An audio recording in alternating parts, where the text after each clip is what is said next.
નમસ્કાર ખેડૂત મિત્રો, મારું નામ છે અલ્કેશ પટેલ અને આપણી યુટ્યુબ ચેનલ છે ખેતીની વાત મારું ગુજરાત. આપણી દુકાનનું નામ છે મિત્રો Hindustan agro seeds Kalavad, proper Kalavad, તાલુકો કાલાવડ, જિલ્લો જામનગર. મિત્રો તારીખ થઈ છે આજે મિત્રો 14/2/2025.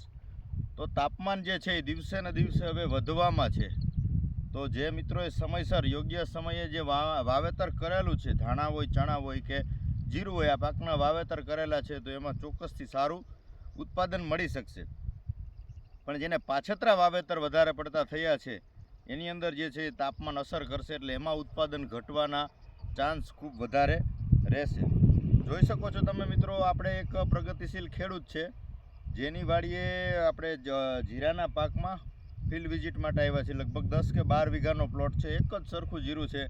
આની અંદર જે છે પહેલા માળની જે છે એ દાણા વરિયાળી બંધાઈ ગઈ છે અને હવે જે છે બીજો માળ બંધાવવાની શરૂઆત ધીમે ધીમે થઈ ગઈ છે. ગ્રોથ પણ ખૂબ સારો છે, લગભગ 1 ફૂટ ઉપરનો જે છે એ ગ્રોથ છે, હાઇટ છે, આનું વલ છે અને વરિયાળી કમ્પ્લીટ બંધાઈ છે. દાણાનું જે બંધારણ છે એ પણ પરફેક્ટ આખું જે છે એની અંદર બંધારણ થઈ રહ્યું છે. તો ચોક્કસથી યોગ્ય માવજત કરેલી છે. આપણી ભલામણ મુજબ પહેલેથી છેલ્લે સુધી દવાનો છંટકાવ બિયારણથી લઈ પાયા ખાતરથી લઈને તમામ પ્રકારની માહિતીથી જેને ઉપયોગ કરેલો છે તો રિઝલ્ટ ખૂબ સારું મળ્યું છે. તમે જોઈ શકો છો કે આખા ખેતરનો પ્લોટ છે, નથી કોઈ જગ્યાએ સુકારો કે નથી કોઈ પ્રશ્ન આની અંદર જોવા મળતો. વરિયાળી એકદમ બંધાઈ રહી છે. તમે મિત્રો જોઈ શકો છો કે દાણાનું બંધારણ જે છે એ ખૂબ સારી રીતે થઈ રહ્યું છે. તો આ પ્રકારે યોગ્ય માવજત કરેલી હોય તો ઉત્પાદન ચોક્કસથી સારું મળતું હોય છે. તમે આ સાઈડ બતાવી દેશો કે આખો લગભગ 10 વીઘાનો પ્લોટ છે, એક જ સરખું જીરું જોવા મળી રહ્યું છે. તો મિત્રો આપણે સિઝન દરમિયાન ભલામણ કરતા જ હોઈએ છીએ કે ભાઈ જરૂરિયાત મુજબ ખર્ચો કરવો. આની અંદર કોઈ એટલો બધો હેવી ખર્ચ નથી કરી નાખ્યો. રાઉન્ડ 6 થી 7 કરેલા છે દવાના, પણ જરૂરિયાત મુજબ કોઈ એવા હેવી રાઉન્ડ નથી કરેલા કે 200 રૂપિયાનો પંપ થતો હોય આવો કોઈ ખર્ચ કરીને આપણે આની અંદર રાઉન્ડ કરાવેલા નથી. સમયસર 10 દિવસે રાઉન્ડ કરેલા છે તો સારું ઉત્પાદન મળશે. વાતાવરણ સાથ આપશે. જો ઝાકળ કે આવી પરિસ્થિતિ નહીં સર્જાય તો ચોક્કસથી આની અંદર ઉત્પાદન જે છે એ સારું મળશે. આવું અત્યારે દેખાઈ રહ્યું છે. તો મિત્રોને ભલામણ છે કે સમયસર અને યોગ્ય માવજતથી ઉત્પાદન ચોક્કસથી વધારો થાય છે. આ પ્રકારની સ્થિતિ જોવા મળી રહી હોય તો આની અંદર હવે તમારે ઉપયોગ કરી દેવાનો છે. આની અંદર ચરમીની દવા પણ મારી દીધી છે, બરાબર મિત્રો. જે મિત્રોને ચરમીની દવા નથી આને ઉપયોગ કર્યો તો આની અંદર ચરમીની દવા તમે ઉપયોગ કરી દેશો. એની અંદર જટાયુ છે, અર્ગોન છે, ગેલેલિયો છે, આ પ્રકારની દવાનો ઉપયોગ કરી શકો છો. એની સાથે બીજું કોઈ શક્ય હોય ત્યાં સુધી વાપરવું નહીં. ખાલી સ્ટીકર રાખી અને જો થ્રિપ્સ હોય તો થ્રિપ્સની દવા ઉમેરો કરીને છંટકાવ કરી દેવાનો.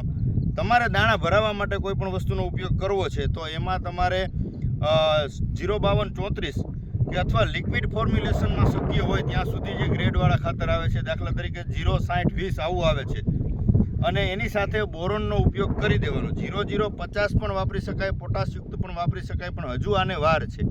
80 દિવસ પછીનો 80 થી 90 દિવસનો જ્યારે પાક થાય, જીરુનો પાક છે, તો ત્યારે જે છે આપણે પોટાશ વાપરવાનું હોય છે. ધાણાની અંદર પણ એવું છે, ચણાની અંદર પણ એ રીતે છે. 90 દિવસ આસપાસનો જ્યારે પાક થવા આવે ત્યારે તમારે ચોક્કસથી પોટાશ વાપરી દેવાનું છે. હજી આની અંદર તમારે ફોસ્ફરસ અને પોટાશ બે મિક્સ આવતું હોય એવી વસ્તુનો ઉપયોગ કરવાનો છે, જેથી કરીને આ દાણા જે છે એ યોગ્ય રીતે બંધારણ સારું થાય. બોરોન વાપરશો તો ક્વોલિટી આની અંદર ખૂબ સારી થશે. તો આ રીતે તમારે છંટકાવ જો કરવો જ છે ખાતરનો તો અલગથી કરી દેજો. ફૂગનાશકનો જો છંટકાવ કરવાનો હોય તો ચરમી માટેનું મેં તમને બતાવ્યું એ રીતે. ચરમીનો છંટકાવ થઈ ગયો હોય તો ખાતર સાથે તમે પાવડર ફૂગનાશક એટલે કે M45 છે, સાપ પાવડર છે, એન્ટ્રાકોલ છે, આવું સાથે મિક્સ કરી અને સાથે જ છંટકાવ કરી દેવો, જેથી કરીને કદાચ ઝાકળ આવે કે તાપમાન થોડા જ હજુ વધે તો વાતાવરણ અસર ન કરે અને જીરામાં જે છે એ ઉત્પાદન કપાય નહીં. એટલે ખાસ કાળજી રાખવાની છે જીરુમાં મિત્રો. હવે છેલ્લા તબક્કાનો જે છે એ આપણે આનો પીરિયડ ચાલી રહ્યો છે. 70 દિવસ ઉપરના જે છે લગભગ જીરાના પાક થઈ ગયા છે. પછી પાછોતરા વાવેતર હોય તો એ 5-10% જે છે એ પાછતરું છે, પણ લગભગ જે છે એ 70 દિવસ ઉપરનો પાક જીરાનો થવા આવ્યો છે. તો યોગ્ય કાળજીથી માવજત રાખી અને આપણે એની સારવાર કરશું, જેથી કરીને ઉત્પાદન ઘટે નહીં. મિત્રો વિશેષ કાંઈ માહિતીની જરૂર હોય તો ચોક્કસથી તમે મને ફોન કરી શકો છો, ફોટા મોકલી અને માહિતી મેળવી શકો છો. આપણી ચેનલને સબસ્ક્રાઈબ કરજો, બીજા ગ્રુપમાં શેર કરજો, જેથી કરીને ખેડૂતોને યોગ્ય સમયે માહિતીની જે જરૂર છે એ સમયસર મળી રહે. મિત્રો રજા આપશો મને. જય જવાન, જય કિસાન.